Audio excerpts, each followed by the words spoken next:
Bien, comenzamos nuestra mesa en materia de imagen política. Me da mucho gusto saludar esta tarde-noche de viernes a Gonzalo Curto, director general de Influencia Consultores de Imagen, a Rubén Ortega, socio director de Cuadrante, y a Ana Laura Montiel, experta en comunicación e imagen. Muchas gracias a los tres. Al contrario, gracias por la invitación. Pues hoy hay mucha materia, y bueno, pues de nueva cuenta la cuarta transformación es la que nos da esa materia. Rubén, ¿por dónde comenzamos? ¿Qué te ha gustado de esta semana? Bueno, la verdad es que tenemos una semana trágica, estrictamente hablando, en lo que se refiere a resultados y hechos concretos de gobierno o de administración, y tenemos varios ejemplos. Uno reciente es la confirmación de que ya nos estancamos, que ahora sí el crecimiento es cero. Que hace unas semanas el 0.01 había causado mucho escándalo y hoy parece que pasó desapercibido. Iniciamos la semana con estas manifestaciones violentas por la violencia de género, que ojo, no es solo en la Ciudad de México, aunque aquí las manifestaciones se dieron de manera más sólida, más fuerte, pero ese es un tema de país. Luego, la lucha interna en Morena. Estas declaraciones, además de la secretaria de Gobernación, que dijo que pues, estaban hablando con grupos armados, y después supimos que sí, algo había de ello, que se habían ido a reunir en ciertos estados sin avisar a gobernadores. Ayer mismo se confirma la salida de un periodista que podía habernos gustado o no, estar de acuerdo o no, pero me parece que es simbólico en términos de lo que está pasando en este país, y sin embargo terminamos hablando la semana del comandante Borolas. Entonces, sí, efectivamente, como bien decías, nos da mucho de qué hablar esta cuarta transformación, sí. Y lo más importante me parece, si nos vamos tema por tema, a mí me parece que refleja evidentemente un estilo de gobernar y de comunicar del presidente y en menor medida de su equipo, porque ya lo hemos visto repetidamente, el presidente termina un poco arreglando o llevándose la atención, sí, independientemente de lo que hagan sus subalternos. Y otra vez les corrige la plana, ¿no? Y otra vez les corrige la plana, e insisto, en esta ocasión, al grado de que estamos terminando la semana, ha logrado este efecto de dispersar la atención, al grado que estamos terminando la semana, insisto, discutiendo del comandante Borolas, lo cual me parece muy significativo. Ahí vamos. Y a mí me parece, nada más para poner sobre la mesa y arrancar el análisis, que esto refleja que Andrés Manuel descubrió en algún momento que no era necesaria la caja china famosa, de la que todo el mundo ya ha escuchado hablar, y ha descubierto que con el pastelazo discursivo es más que suficiente. Se dedica a dar pastelazos discursivos y de esa manera dispersa la atención, porque la caja china era mucho más sofisticada que eso, ¿no? Oye, entonces ya hay que ponerlo en los manuales, ¿no? Caja china, curso de pastelazo discursivo, y ahí vamos armando las herramientas. No, bueno, vamos avanzando.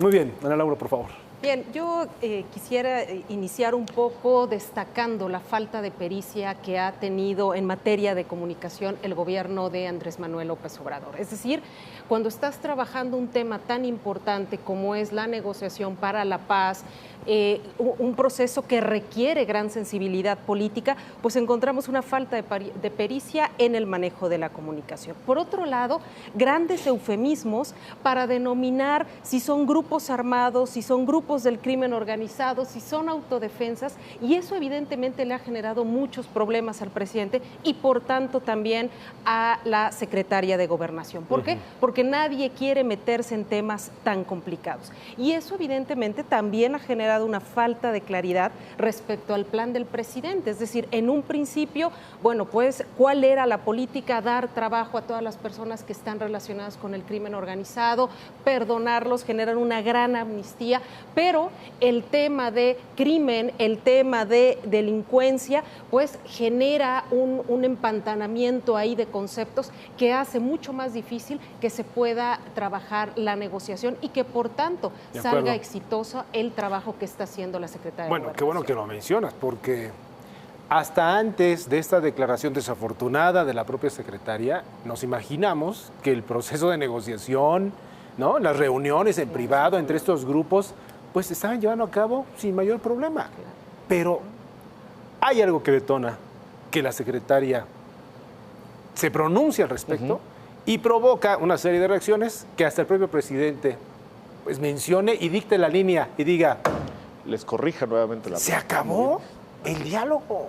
Y hoy la propia secretaria diga, además de que diga que está vivita coleando, pues nos acatamos, nos vamos a ajustar a la línea que nos da el presidente. Claro.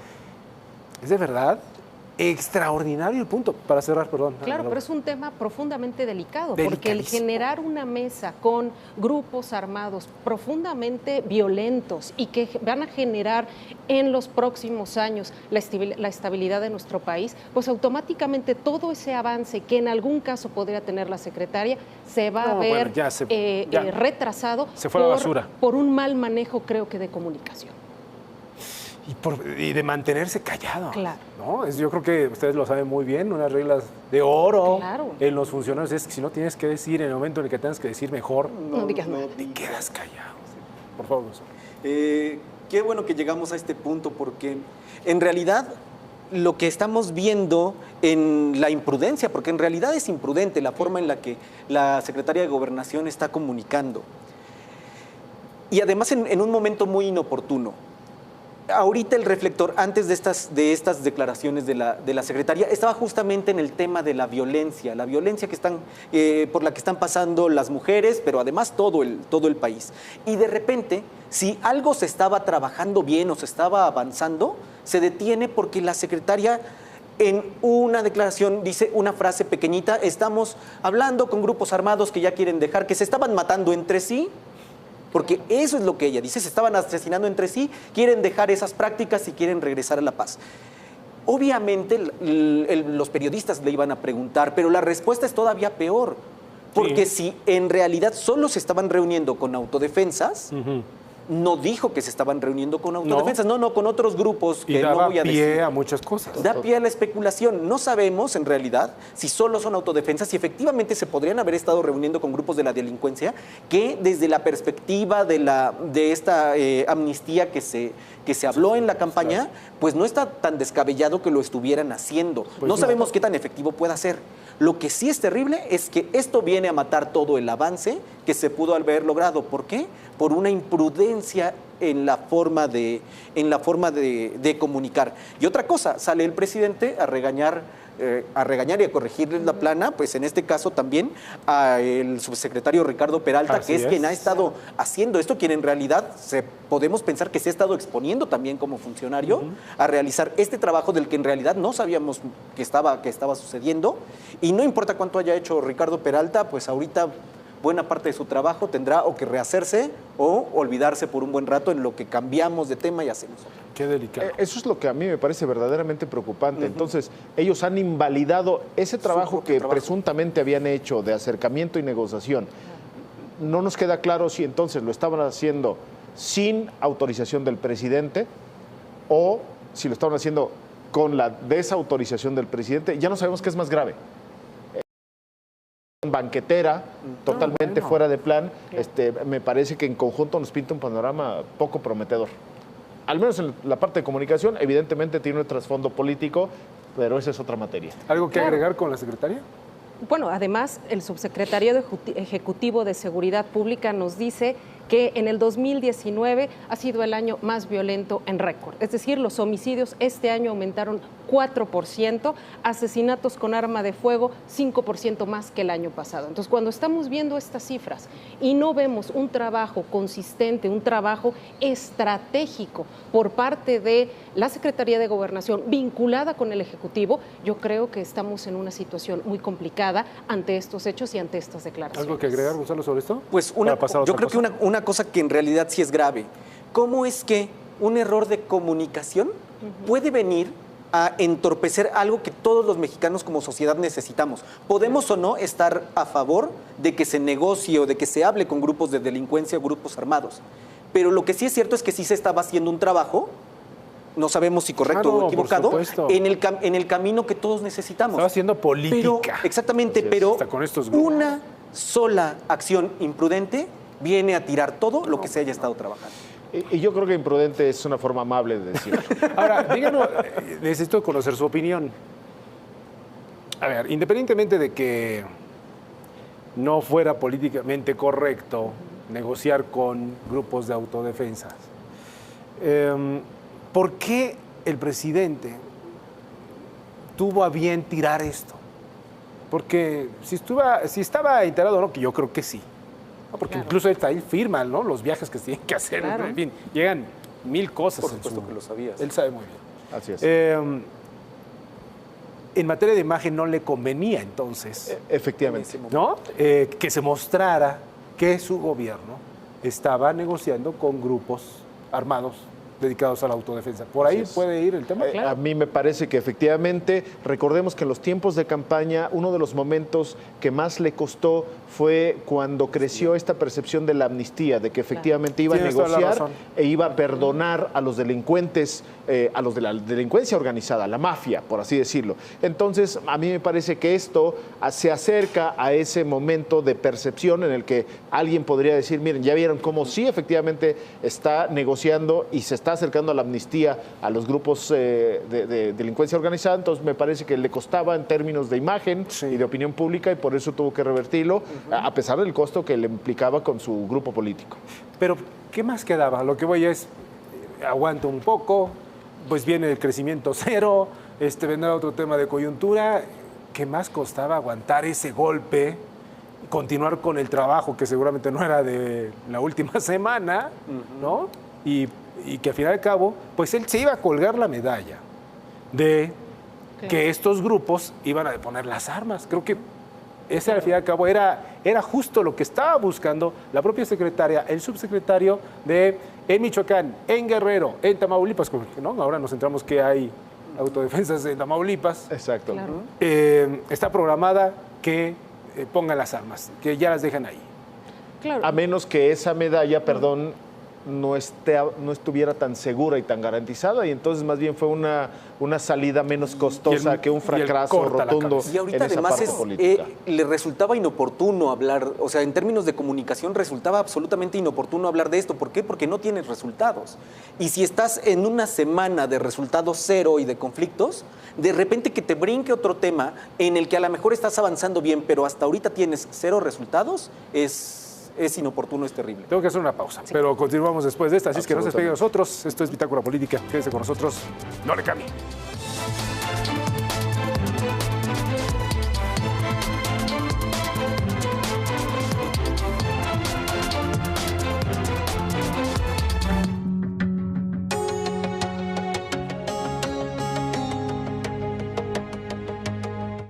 Es un gusto tener y participar en este nuevo proyecto aquí en mi casa corporativa, que es la Bolsa Mexicana de Valores, en un concepto que es cómo la vida imita al running, cómo el running imita a los mercados. El Fund Finance Running, un encuentro único del sector financiero con el deporte. De llevar esto a otros niveles. No hay gente que rompe paradigmas y esto vamos a hacer ahora con la carrera Fund Finance Running y sobre todo donde se va a llevar a cabo, que es Santa Fe. Bueno, el 1 de septiembre ahí vamos a estar todos. Y en un año muy importante porque la Bolsa Mexicana de Valores va a cumplir 125 años. Ahora en 2019 nos va a dar mucho gusto participar en esta carrera, participar con Alan, con Germán, con el grupo de Richmatic y sobre todo con todos los participantes que nos van a acompañar. A partir de este momento se va a romper muchos paradigmas, como decía don Germán Silva, es la fiesta del medio financiero unido con el deporte. Inscríbanse, es 5.5, 11 kilómetros, 1 de septiembre.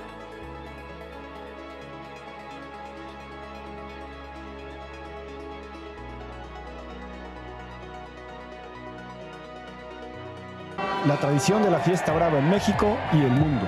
La tauromaquia vista desde diversos ángulos culturales y de negocio. Un espacio para toreros, rejoneadores, ganaderos y aficionados. De animales bravos, hombres valientes, buenos vinos y ganaderías de prestigio. Que se mezclan para tener un buen tiempo de toros. En el Financiero Bloomberg contamos historias. Tiempo de Toros con Rafael Cue. Viernes 8:30 de la noche. Retransmisión domingo 8:30 de la noche.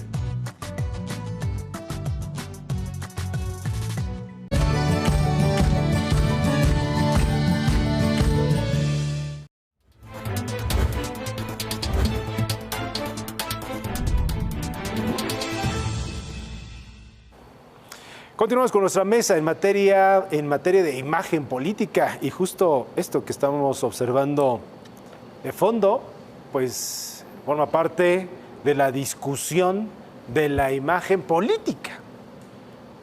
Esto fue en el sexenio, obviamente, del presidente Felipe Calderón Hinojosa, el 3 de enero del año 2007, cuando el presidente Felipe Calderón en ese entonces, pues daba inicio a una guerra contra el crimen organizado. A eso se refería el presidente Andrés Manuel López Obrador esta mañana, poniendo como antecedente precisamente este punto. Él hacía referencia a que se había puesto un chaleco, el presidente, no es un chaleco, una casaca militar, y por las condiciones en las que estaba, que le quedaba grande al propio presidente, pues decide llamarlo comandante Borolas. Me cuesta un poco de trabajo replicar el tema, pero pues eso lo dijo el presidente y pues ni hablar. Exactamente. A ver, ¿cómo entender todo esto, Rubén? Bueno, pues ha logrado con esa mera expresión chusca generar toda una polémica. Hoy en día está en el tope, es decir, en este momento está en el tope de las tendencias en Twitter, a menos que se haya movido en las últimas horas, porque así se desempeña esa red social. Y no olvidar que tampoco Twitter refleja necesariamente la opinión pública o el pensar de toda la población, pero es un indicador muy importante. Nada más te digo en qué lugar va. 1, 2, 3, 4. Va en el 5º lugar de tendencias en México. Hashtag Comandante Borolas con miles y miles y Así miles. Es. Ahora, derivado de ese, también había salido hace unas horas el de clavillazo, que fue una especie de respuesta en donde los seguidores o apoyadores de Felipe dijeron que Andrés Manuel les recordaba clavillazo. Entonces se volvió ahí una especie de guerra derivado de esta declaración en la mañana. Lo que yo quisiera resaltar es que no olvidemos que esto ocurre 2 días después. Es más, 24 horas después de que el presidente dijo que ya no iba a culpar a las administraciones anteriores, que ellos eran responsables. Y bueno, efectivamente no lo culpó directamente de alguna falta de resultado, pero logró nuevamente este efecto de dispersión que con tanta habilidad ha aplicado a lo largo de toda su administración, a partir de una declaración que por eso yo me permitía llamarla el pastelazo discursivo, porque no tiene ninguna estructura, no tiene ningún sustento ni argumento político ni técnico, es una mera ocurrencia declarativa que a la gente le causa gracia, que a la gente se le pega y genera toda esta polémica. Entonces, en última instancia, ha logrado, como decía al principio, que después de una semana muy complicada e incluso trágica en varios rubros, terminemos hablando de el comandante Borolas versus clavillazo. Y por eso decía yo también lo de la caja china versus el pastelazo. Entonces, lo ha logrado una vez más. Lo ha logrado con cierta colaboración de Felipe Calderón, porque se subió y le compró el pleito. Ese es un punto, que me gustaría también conocer su opinión. ¿Debió de haber reaccionado como reaccionó el presidente Calderón? A ver, Ana Laura. Yo creo que ahorita el presidente Calderón quiere tener todos los reflectores cerca para poder impulsar su proyecto político. Entonces, cualquier elemento que le sirva para colgarse y entonces que la gente recuerde al expresidente, yo creo que para él es positivo. A mí lo que me parece profundamente desafortunado es cómo el presidente se desliga con esto que decíamos del pastelazo, el mensaje discursivo profundamente falto de contenido, cuando él lo que debió haber hecho es establecer, digamos, una especie de diccionario popular donde la gente entendiera cuál es la diferencia entre un grupo armado, cuál es la diferencia entre un grupo criminal, cuál es la diferencia entre una autodefensa. Y de esa manera comunicar mejor con quién estaba llevando a cabo la negociación.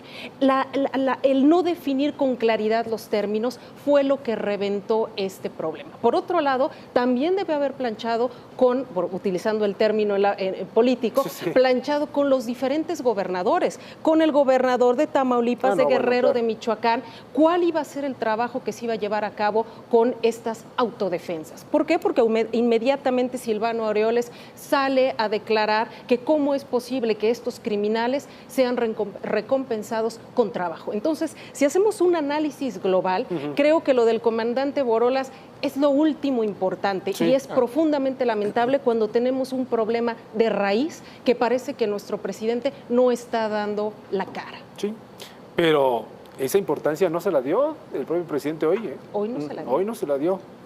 Adelante, Gonzalo, sobre este tema. Si buscamos la palabra oportuno, en el diccionario de la Real Academia dice que se hace o sucede en tiempo, a propósito y cuando conviene. Y este pastelazo es absolutamente oportuno.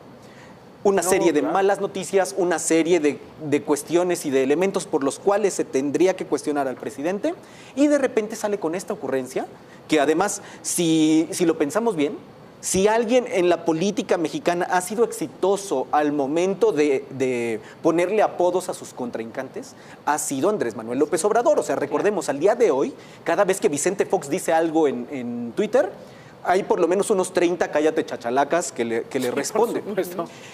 Y recordemos también al famosísimo Ricky Riquín Canallín del segundo debate. Eso jamás pudo quitarse. Exactamente. El propio Naya. Y no se lo va a quitar. Y no se lo va a quitar. ¿Por qué?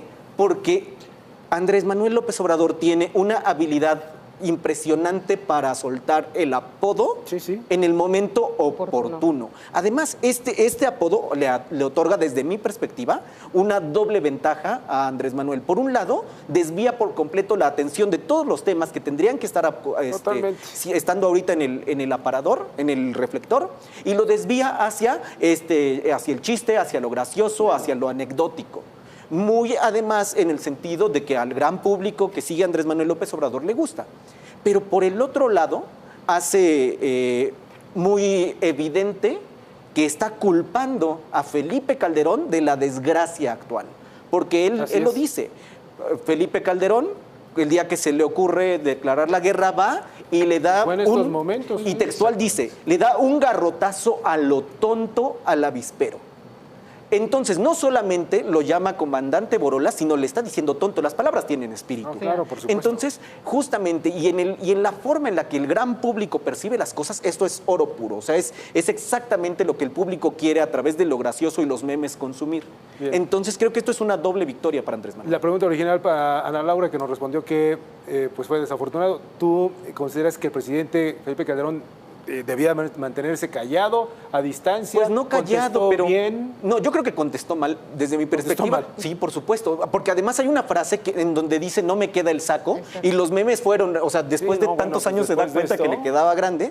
Pero justamente eso, ¿por qué? Porque le compró el pleito a Andrés Manuel.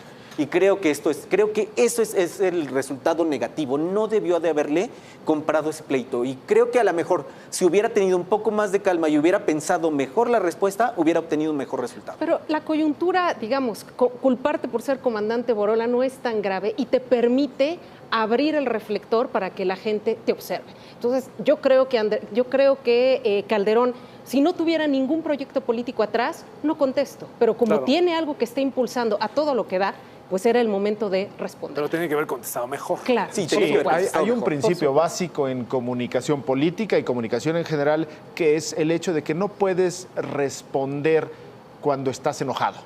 Sí, ni con la víscera, evidentemente. Por la velocidad y por el tono en que respondió, pareciera indicar que él respondió con la víscera. A mí me parece que una respuesta tal vez un poco más dilatada y mejor pensada le hubiera dado algún resultado, porque se subió, compró el pleito y terminó generando esto que le hace un gran favor, el caldo gordo a Andrés Manuel, dada la dispersión que está logrando de la atención. Adelante. Y nos confirma la habilidad que tiene Andrés Manuel, que es a manera de ir concluyendo, si es el punto, de esto que llamé pastelazo discursivo, que es declaraciones dicharacheras sin ningún tipo de argumento técnico o político, pero que contribuyen en última instancia a generar mitos. Mitos que a veces son positivos, que a veces son populares, o a veces son mitos en forma de enemigo. Y esta vez ha revivido el mito de Felipe Calderón en forma de enemigo, y los humanos, incluyendo los mexicanos, tenemos esta necesidad y esta tendencia a aferrarnos más a los mitos que a los datos. Y el hecho está en que estamos hablando otra vez, con eso concluyo, de comandante Borolas y no del crecimiento cero. Ahí hay un dato muy duro. No, los temas de fondo son mucho más graves. Así es. Absolutamente. Por donde pero nos gustan menos como humanos. Son menos llamativos. Los datos duros. Aunque estamos muy felices. Otro mito. Genial. ¿No? En donde, según las encuestas de felicidad, tampoco miente el presidente. Ahí no precisamente hoy comentaba Alejandro Moreno que los mexicanos a lo largo de la historia, en los últimos 20 años, siempre contestan en las encuestas que son felices. Es decir, usted de 1 a 10, ¿qué tan feliz es? Y al mexicano le gusta responder que es feliz, simple y sencillamente porque decir estoy mal no habla bien de ti. Cuando estás muy mal y alguien te dice, ¿cómo estás? Muy bien, gracias, todo perfecto. Entonces no tiene que ver nada con la administración del presidente. Es, digamos, un hábito que tenemos los mexicanos de siempre decir que estamos bien, que gracias. Pero ahora ya tiene además un indicador con números que le muestra a todo el mundo que 90 y tantos % de los mexicanos somos felices, felices, felices. Bien, no, estoy de acuerdo. O sea, por eso el presidente no miente, ¿no? Datos duros. Ya hay una encuesta con datos duros. Pero datos duros sin metodología. Exactamente. Sí, claro, por supuesto. O sea, al final, sí. yo insisto, es un mito. No lo estoy validando, pues. Sí, exacto. Es sarcasmo. A ver, si ustedes llevaran la cuenta del presidente Felipe Calderón, ¿cuál hubiera sido la respuesta correcta para mantenerse en un nivel como tal? ¿Ponerle un calificativo? No. ¿Ponerle un apodo? No. ¿Cuál sería la respuesta como tal? A mí me pareció correcta, muy bien pensada, con un dato duro. Al final un poco desafortunado, pues, porque dice no me queda el saco. Así es. Pero bueno, ¿qué? ¿Por dónde le entrarían? Bueno. Es decir, Gonzalo, necesitamos que en la cuenta de Felipe Calderón mandes un tuit. ¿Por dónde lo mandamos?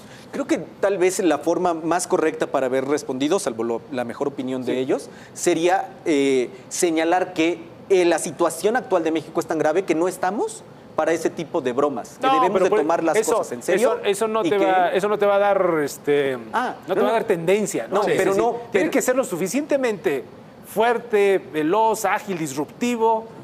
Pero que te ponga el comandante Borolas por otra cosa. Pero no es el estilo de Felipe Calderón hacer así. Entonces no tendríamos tampoco por qué intentar romper el estilo de Felipe Calderón. Pero creo que primero sería descalificar el hecho de cómo se está haciendo y luego a lo mejor sí contrastarlo con algún dato. Es que si no me remita al tema de me dijo chachalaca, me dijo, ¿no? Mariquita, me dijo la vestida. Que fue peor. Que fue peor. Rápidamente. Bien, yo recomendaría al presidente hacer uso de cifras, de comparar lo que logró en su administración y lo que logró, cómo va Andrés Manuel, y creo que es un claro ejemplo de cómo van las cosas. A mí me parece que la respuesta que dio, como dije hace rato, fue demasiado pronto y tal vez un poco visceral. Sin embargo, empieza bien, planteando un problema, como bien decías, con un dato duro. Entonces, a mí me parece que esa parte está bien. Tenía que haber apelado a la gravedad de los problemas que estamos enfrentando, como para después desviarte en estos apodos. Entonces, hubiera empezado con eso y hubiera concluido en una mezcla de lo racional, que es el dato y la gravedad del problema, y algo emocional también, motivando a la gente y al propio presidente a subirse y asumir la responsabilidad dada la gravedad de los problemas. De acuerdo. Gracias a los tres, como siempre. Muchas gracias. Contratados. Gracias. Contratados. Gracias. Muchas gracias. Nos vemos la próxima semana. Muy bien, con esto hacemos una pausa. Es muy breve, tenemos mucho más en nuestra bitácora política.